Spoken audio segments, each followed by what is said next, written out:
Let's learn option 1 for pigeon. I'm going to do my right side first. So just come to hands and knees. Step your right hand forward about 6 inches. And then you're either going to lift the left kneecap and take a little hop with your knee forward, or you can just scoot that knee forward this way. Sometimes I can get my knee a little closer to my wrist and a little further forward if I lift the knee and just hop it up like that. And then I'm just going to set that left kneecap down. Now, the left top of the foot comes into contact with the floor, and right now my right shin and the top of my right foot are also on the floor. So what I'm going to start to do is just work my shin, my right shin, a little closer to parallel. I don't want my foot kind of jammed up in my groin, but I also don't want it parallel to the front of the mat. And you can play with the angle of that knee by just moving the angle of the foot, actually moving the foot up towards the front of the mat and letting the knee stay where it is. And so with that little more open angle, I can lengthen that left leg back even more. And you can even take little scooting motions with that left leg. Now you want the left leg straight back from the hip socket. And I'm going to prop this right hip. So I'm just going to take a block and set it under that right hip. And now I have something to lean into. I'm still really getting that intense stretch along the outer right hip, but I'm not hanging in my joints or anything like that. So it feels a little better and more supportive to my body. And now that I feel supported, I can bring that left leg back even a little further to intensify that stretch. So from here, you can certainly stay here with your hands on the mat. If that doesn't feel good and you need to come up some, you can be up even higher on your fingertips or bring a block in front of you and use that as kind of a ballast to really hold yourself up. If you want to make the stretch a little more intense and come closer to the floor, you can bring a block and bring your forearms to the block and rest here. You can play with the height of the block for a more intense stretch, or if it's accessible, you can put your forearms on the floor or walk your hands out. And if you get there and you want to relax into it for a few minutes to facilitate the opening of the hip, you can rest your head on a block as well. Now to come out of this, all I do is roll to the left side a little bit so I can remove that block, and then I just sit on that right hip and swing my left leg around, and then you can switch and do the other side. That's option number 1. Okay, next option for pigeon is chair and a bolster. All you want to do is just take a sturdy chair and place it on your mat so it doesn't go anywhere, or place it up against a wall so it doesn't go flying when you hit it. And then place your bolster about 6 to 8 inches behind that. And all I'm going to do is come to my knees, reach forward to just brace yourself on the chair, and then bring that front leg over the bolster and assume the pigeon position here. And then all I'm going to do is just roll to one side and bring that other leg behind me and bring my hands to the chair. Now, all my weight is on the bolster, and my weight of my pelvis is on the bolster instead of on my knee. You can see my knee's not actually even touching the mat. So if you have problems with your knee and the other one, this could work for you.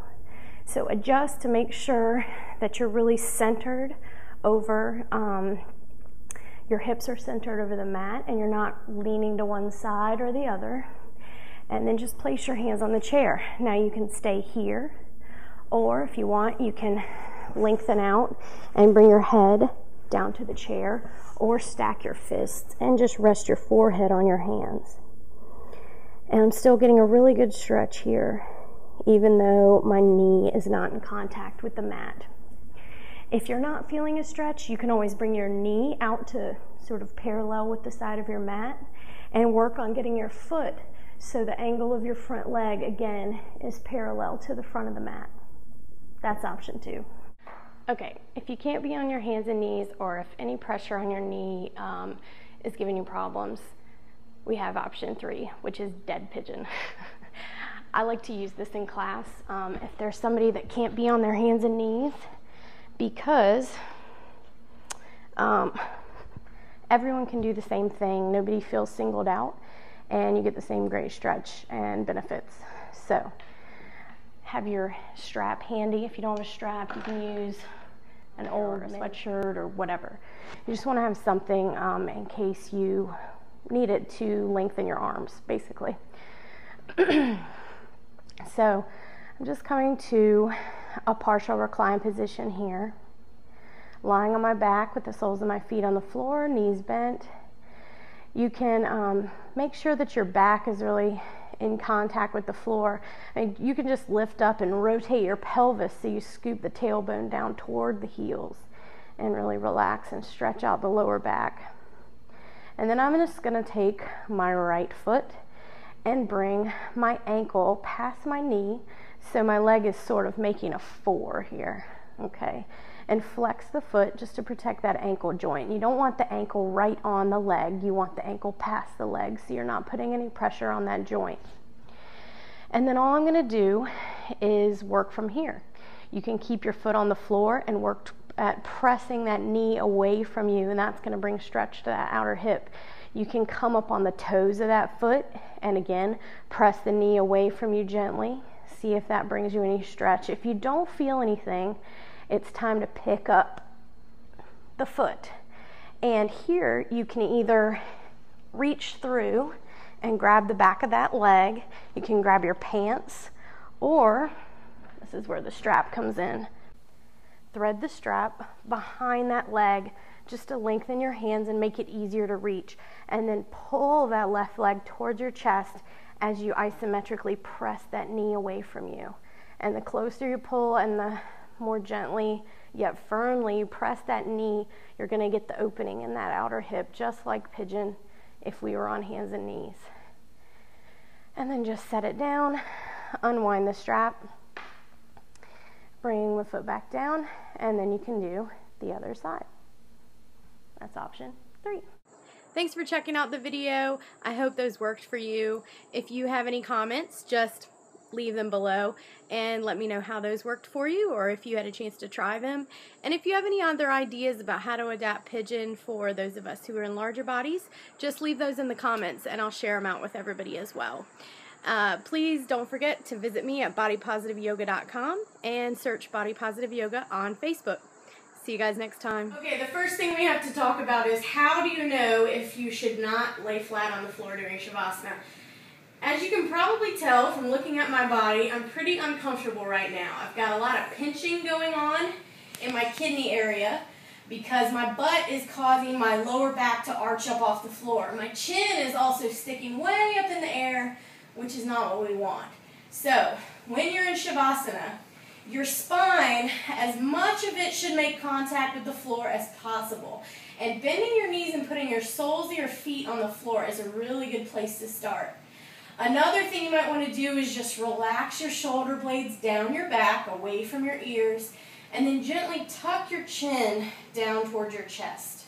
So you want your spine to be as long of a line as you can get it, from the back of your head all the way down to your tailbone. So this is perfectly acceptable for Shavasana. You can rest like this. You can widen your feet a little bit so your knees kind of rest against each other, if that lets you relax a little bit deeper, or you can just keep your feet about hip width apart. Now, if you find that your head and your chin is still popping up, all you want to do is take a towel or a blanket or something like that and place it under your head, and that's going to help to guide the crown of your head straight behind you and let your chin come down toward your chest. Okay, option number 2, to prop. And I have the bolster here that we talked about earlier. So all I'm going to do is place this guy down on the mat, under my knees, and lie back and just relax. The soles of your feet don't need to be on the floor, but this takes a lot of the arch out of my spine. I can even kind of roll from side to side and like draw the flesh of my buttocks down towards my heels a little bit to see if that helps my spine come more in contact with the floor. And then just let your legs relax. No need to like squeeze the inner thighs. Just let them relax out, let the feet fall to the sides, and spread your arms away from you. Give yourself a little bit of room, let your palms face up towards the ceiling. Okay, our final option for Shavasana is actually Supta Baddha Konasana, or reclined bound angle, reclined butterfly. So what we're going to do is put the soles of our feet together and let the knees fall apart. So this is actually pretty comfortable for me, but if I was going to be in Shavasana for like 5 or 10 minutes, I might want to prop, just because if something starts to feel pinchy, or this can just be a long time to hang out in this pose. So I have blocks, and what I'm going to do is just place them under the backs of my legs, so my legs have something to rest into and I'm not hanging in my joints or in my sacrum or anywhere like that. And then you can rest your hands on your belly, or you can have them out to the side with palms facing up. And this is totally fine for you to hang out and rest in Shavasana at the end of a class. Okay, the other question that Tessa had was about knees to chest and the little like massaging the lower back thing, which sounded pretty painful to her. So I just want to demonstrate that. When I hear knees to chest in a yoga class, I always kind of laugh a little bit because my thighs are going to hit my belly way before my knees ever get near my chest. What we want to do is just bring the legs up, and a lot of times the teacher in your class might say, hug your knees to your chest, wrap your arms around your knees and grasp hands. If you've got belly meeting thigh, that's not going to happen. So widen your knees a little bit first of all to make some room. Grab the front of your knees or the backs of your knees. You can also take a yoga strap and use that in whatever way might help you to grip a little better. But this is totally fine.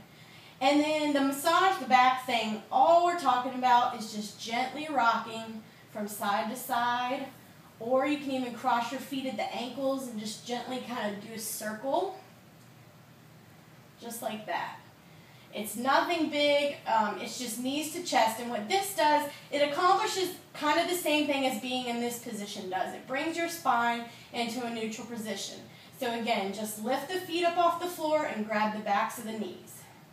If you have a hard time lifting your feet up off the floor, that's okay. There's another way to get into this, and you should be near a wall to do this. So, just lie back and put your feet on the wall, and that will take some of the strain out of having to kind of engage your abs and get your legs up off the floor. So if you're struggling just to bring your knees to your chest, sometimes just putting your feet on the wall is the best thing to do.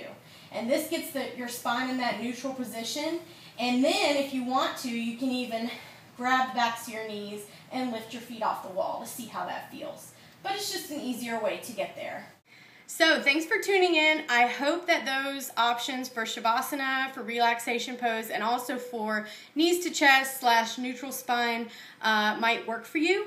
And if you have any other ideas, please post them to the comments and I'll be happy to share them. And if you have any feedback for me, just let me know. Visit me at bodypositiveyoga.com or find me on Facebook. Just search Body Positive Yoga. See you next time.